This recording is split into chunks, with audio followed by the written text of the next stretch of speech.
దీనికి అడ్డుపడతానన్నోడిని ఈయనే పక్కన పెడతాడు, అది ఎవడైనా సరే.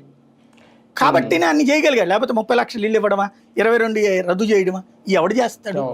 లేకపోతే ఇంటి దగ్గరికే చేతిలో వాలంటీర్ వ్యవస్థ, ఇవన్నీ కూడా ఎవడు చేస్తాడు అక్కడ?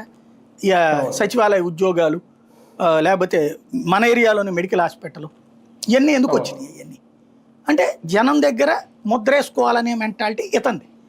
ఏకదం 10,000. ఇప్పుడు టోటల్గా రాష్ట్రంలో అన్న క్యాంటీన్లు ఎన్ని ఉన్నాయండి? 1000 ఉన్నాయా? లేవు కదా. 500 కూడా లేవు అనుకుంటా. 250 ఎన్ని ఉన్నాయి, ఇప్పుడు ఏదో 200 పెడుతున్నాం అన్నారు టోటల్.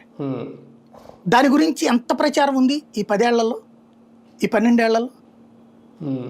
10 ఏళ్ళు అనుకుందాం, అంటే చివరిలో కదా అది పెట్టింది అన్నదానికి. ఒక 7-8 ఏళ్ళు అనుకుందాం.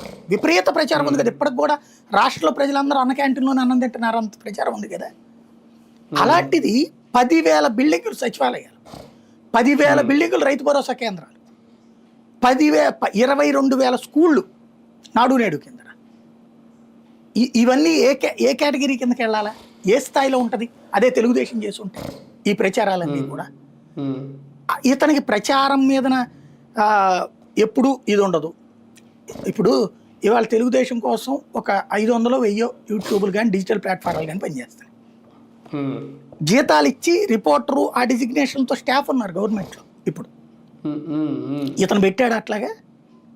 ఇప్పటికి పోనీ ఏమైనా మెయింటైన్ చేస్తున్నాడు? వాళ్ళు ప్రతిపక్షంలో ఉన్నప్పుడే చేశారు, బిగిన్ చేశారు.